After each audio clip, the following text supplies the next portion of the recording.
Nah, ada satu lagi yang belum sempat kita bahas pemirsa, masalah dengan dinasti politik ini. Kalau tadi bicara soal mantan narapidana yang juga boleh maju, begitu ya.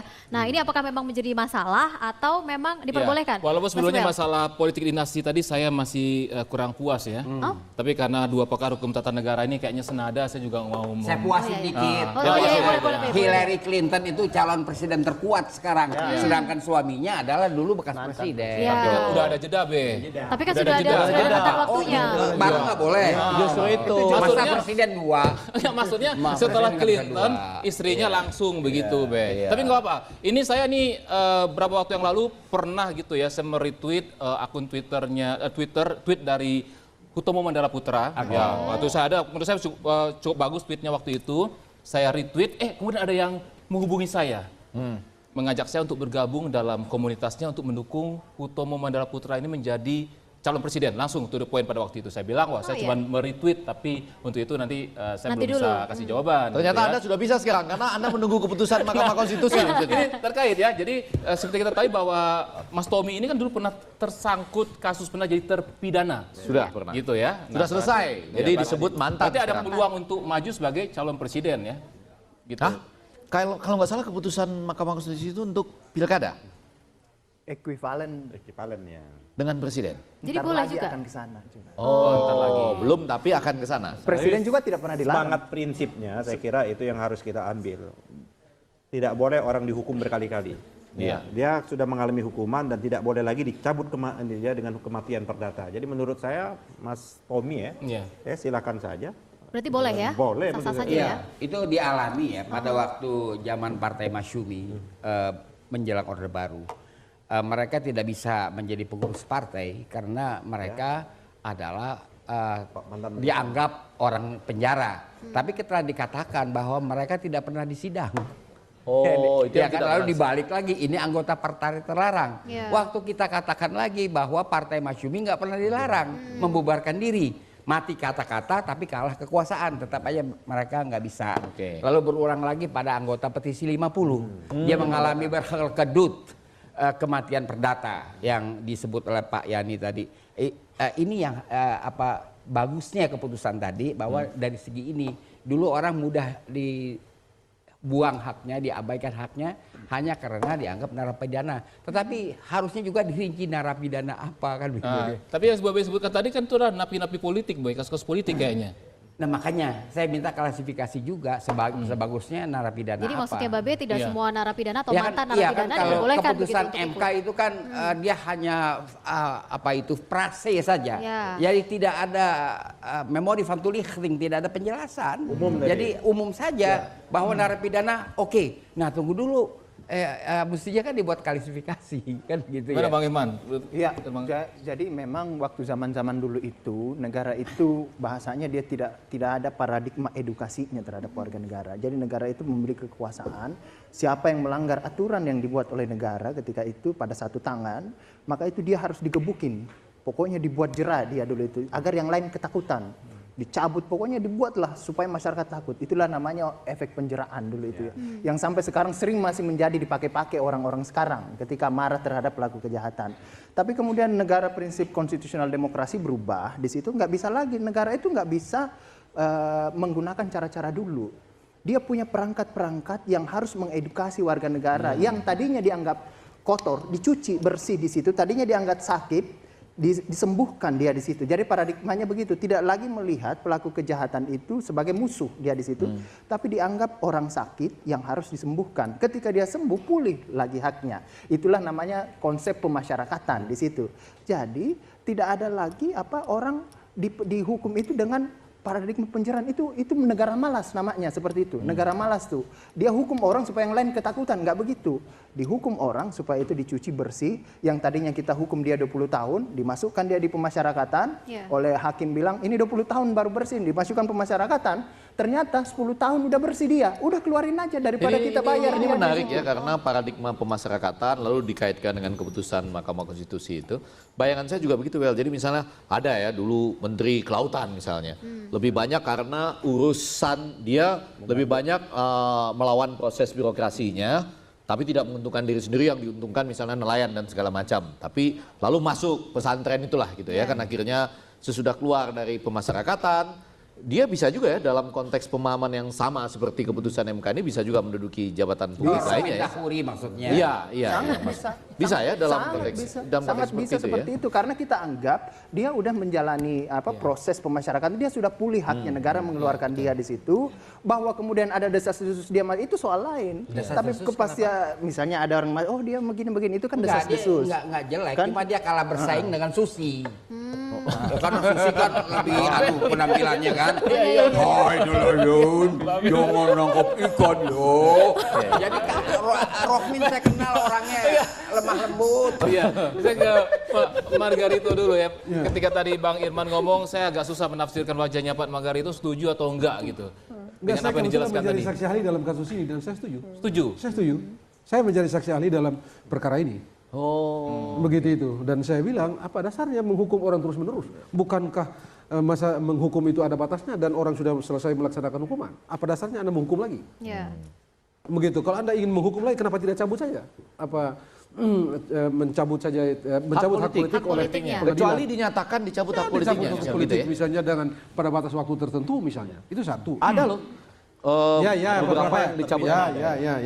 Ya, jadi itu satu. Yang kedua, ketentuan ini kan sebenarnya sudah dibatalkan oleh Mahkamah Konstitusi beberapa tahun yang lalu. Ya. Sudah pernah di judicial review. Ketentuannya adalah pada waktu itu persis juga seperti Mahkamah Konstitusi putuskan sekarang. Kalau Anda boleh maju tetapi Anda mesti mengumumkan kepada publik Secara bahwa jujur dan Anda terbuka. bla bla bla bla Anda pernah begini. Untuk apa waktu itu? Legislatif. Legislatif. Untuk Jadi termasuk legislatif juga, sudah. Ya, termasuk juga di Kepala daerah pilkada, sudah. juga di pilkada begitu gitu. Tinggal pilpres ini belum. Pilpres Ya. yang belum. Nah, ya. kalau pilpres juga menurut saya tetap saja dimungkinkan harus Tapi belum dimungkinkan. di judicial review. Karena enggak, karena ketentuan itu tidak ada kalau disalah dalam undang-undang pilpres. Di undang-undang Ada Pak, ada. Ya, Warga kalau begitu negara, tidak ada alasan ya gitu. kan? Tidak ada alasan untuk menolak orang yang bekas narapidana untuk dicalonkan atau mencalonkan diri menjadi presiden. Karena itu saya senang tadi kalau misalnya Tommy Soeharto mau calon ya bagus. Apalagi ya kita mesti jujur juga. Kalau kita banding-banding dengan presiden yang lain ya belum tentu juga bahwa mereka lebih hebat dari Pak Tommy. Orang dia pengusaha, clear. Begitu ya, mengelola begitu banyak aset dan begitu banyak orang dan itu bisa Ya cuma bedakanlah jenis pengusahanya dia dagang apa. Kan orang dagang mebel kan pengusaha juga. Tapi kan sudah jadi, Be. Iya kan ini kan pengusaha lain ini. Oh, usahanya banyak, anak buahnya banyak dan seterusnya kan, Be. Ya artinya kita Jadi dia pasti punya kapasitas manajemen hal-hal yang menurut kita mungkin kita nggak mampu. Ya. Begitu. Tapi dia kan bisa Ya, dia baik. tidak ada alasan untuk Prinsip putusan Mahkamah Konstitusi itu apa yang dikemukakan oleh Bang Imam Putra Sidin tadi bahwa konsep penjara itu sudah lama hilang. Sekarang menjadi konsep pemasyarakatan. Ya. Jadi kalaupun dia dihukum 20 tahun, tapi ternyata di dalam pemasyarakatan itu dia tidak harus memenuhi 20 tahun, 10 tahun ya sudah selesai. Karena itulah negara, fungsi negara itu sesungguhnya sendiri. Nah oleh karena itu, kalau dia selesai, maka sudah diberikan hak-hak dia lagi sebagai warga negara biasa. dan kita tidak usah jadi bangsa penendam. Ya, masa Penendam yang tak beralasan itu nggak usah lah. Bangsa ini kan bangsa berpancasila, berkeadilan, berkemanusiaan. Jadi kita tidak usah jadi bangsa penendam. Orang toh sudah dihukum melalui prosedur yang betul. Tuhan dan saja selesai. satu Syawal itu memaafkan. Maafkan. Apalagi Ini loh. kita ini. Nah, tapi saya harus sekali. saya pada banyak bagian setuju dengan Anda. Tapi kalau kemudian ada orang mengatakan gini ya, coba ini sebagai salah satu tes pada Anda semua. Tapi dia nembak hakim loh. Itu soal lain. Loh, karena itu dia sudah Nah, ini soal lain. bagus ya dilemparkan pertanyaan ini kan. Itulah penyakit yang harus disembuhkan Ya. selama pemasyarakatan itu. Dan gara-gara itu dia dihukum kan? Dia Iya. Dia dihukum kan? makanya balik ke pertanyaan saya tadi, Be. Terkait Ada dengan Be. hakim kalau saban orang kasasi dihajar berlipat-lipat ganda itu bagaimana? Ya kan? Nah itu bagaimana? Jadi Gimana sebenarnya dari segi moral kejadian itu tidak mengenakan, tapi dari segi moral barangkali ada pesan yang hakim mesti mengerti. Urusannya apa? Orang dikasasi, pengadilan tinggi kasih dia 7 tahun, dia hajar 100%, 14 tahun, biar lu tahu rasa. Ini bagaimana? Sampai hak politiknya dicabut. Hak politiknya Padahal dicabut. masih muda umurnya. Umur masih muda. Ini Masih apa? muda umurnya, Pak. Hak politik Bagaimana? Itu Hal artinya yang paling pokok adalah karena perbuatan itu dia sudah Ya, sudah dipertanggungjawabkan. begitu gitu kan. Dan selesai, negara mengoreksi dia dengan cara membicarakan dan ini seterusnya. Ini saya rasa nih karena suasana lebaran ya, kayaknya Jadi ini penuh narasumber kita pemaafan. ini memaafkan semua dan setuju semua. Cuma satu hal yang dari putusan Mahkamah Konstitusi ini, yang satu ini akan saya tanyakan. Kalau tadi kan soal dinasti politik, oke, boleh. Mantan narapidana. Mantan narapidana, oke, maju. Nah, tapi ini kenapa anggota DPR kalau maju pilkada dia harus mundur dulu? Nah, Bang Yani gimana? Kan harus ada pilihan. Tuh. Hidup ini kan pilihan. Karena dia sudah memilih ingin maju ya sudah harus punya konsekuensi. Jangan sampai nanti kayak cuma uji-uji, ya kan? Kalau nggak gol balik lagi. Iya, itu Jadi betul itu kan nggak bagus. Jadi kalau dia pilihannya mau maju menjadi kepala daerah, dia harus tanggalkan. Iya. Harus berani ya untuk Dulu meninggalkan harus itu. berani. Nah, ini cerita, ini true story-nya. Pada waktu pembuatan ini saya kalah suara. Oh. Di undang-undang saya kalah suara ini. Karena masih banyak anggota Ini DPR dulu benar. yang ingin maju. Haruslah. Saya belum lagi dicalonkan DPR udah diberhentikan dari Universitas Indonesia. Ini lain lagi nih. Kok gitu, Be? Ini agak Gimana, penuh penderitaan nih kasusnya. Dosen, Coba ini filsafat, penting, ini penting. filsafat administrasi.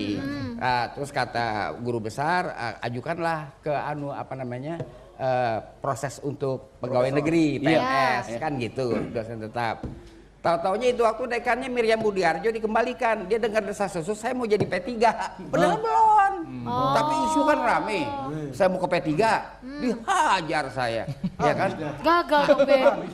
Bisa ya. Kemudian di P3 juga calon nomor 12. Waduh. Yang terpilih cuma 4, Be. Yang terpilih cuma 4. Waduh, 8 Berarti nggak dapat lagi. dua-duanya dong, Be. Nanti P3 itu waktu nggak apa-apa. Nanti saudara kami usahakan bisnis. Wah, saya bisnis apaan?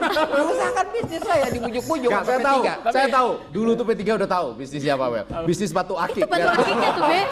Lihat Teos. Ini jangan salah paham. Ini yang salah paham. Ini akik Arizona. Arizona. Amerika punya ini. Bener kan? Bener nggak? Bener nggak P3 pada waktu itu? Bener kan? Akhirnya dia bisa bisnis batu akik sampai ke Arizona. Iya. Bang Iman, hidup ini kan ada plan A, plan B. Jadi plan A-nya maju, kalau gagal kan ada plan B, tetap menjadi anggota dewan. Ini juga ada anggota DPR yang mengatakan seperti itu. Kok Mahkamah Konstitusi ini tidak tidak ada sedikit Tapi pengertian. apa tidak akan jadi haus kekuasaan tuh kalau Tuh. begitu? Dua posisi loh. Persoalannya adalah ketika institusi namanya pegawai negeri sipil itu, kalau dia mau menjadi calon, mundur. Iya. Kalau dia bukan mau, kalau dia sudah terdaftar menjadi terdaftar. calon. Awalnya mencalon Awalnya mau menjadi ngintip-ngintip aja ke KPU, udah disuruh mundur dia. Baru ngintip itu apa syaratnya untuk Sama menjadi kayak kepala gini, daerah? belum jelas mau jadi apa. Udah disuruh mundur. PNS itu menggugat, bilang, wah kok kita ngintip-ngintip aja udah disuruh mundur kita ini. MK bilang enggak, setelah Anda ditetapkan jadi terdaftar. Kemudian dilihatlah DPR juga ini, kok ini apa bedanya nih, DPR ini malah tidak mundur, dia hanya menyampaikan ke pimpinannya. MK bilang, udahlah barengin aja, kalian harus samain, tidak adil. Jadi mau tidak mau ya. Ini sebelum Anda tutup saya mau Iya, sampaikan iya, satu hal. Ini menarik. Pilihan harus jelas membuat pilihan. Sama juga dengan teman-teman LSM kita. Harus jelas membuat pilihan. Mau masuk istana apa mau LSM? Serius. Jangan Anda ada di dalam istana tapi kemudian mengatakan ke teman-teman LSM, Berarti harus ada aturannya tolong tuh, Bang maklumi Ege." kami karena ini adalah bla bla bla bla. Enggak. Iya, iya. Waktu Anda menjadi LSM dulu kan Anda nggak bilang gitu. Ke Pak SBY Anda nggak bilang gitu, ke Pak Soeharto Anda nggak bilang gitu. Betul ya? Betul. Oke, baik. Mungkin kami kembalikan lagi kepada Anda setuju masalah dinasti politik, Anda setuju apakah mantan narapidana boleh untuk maju menggunakan hak politiknya, terserah, kami kembalikan lagi kepada Anda. Tapi ini setelah ini juga salah satu masalah yang bikin pusing juga kaitannya sama asisten rumah tangga, Bang Ege ya. Ini masih kalau dalam yang itu suasana tadi asisten di lebaran. istana, Ini yang asisten di di dalam sana, rumah kita. ini asisten dalam rumah tangga. Kalau Anda punya masalah jangan kemana-mana, tetap di news.pol, sesaat lagi kita kembali. Kalau kayak misalkan dia pergi mudik gitu, untuk untuk asisten rumah tangga yang invalan aku agak sedikit kurang percaya. Sampai 12 jam, 16 jam, bahkan kalau dia harus standby dia bisa 24 jam bekerja. Tolong aku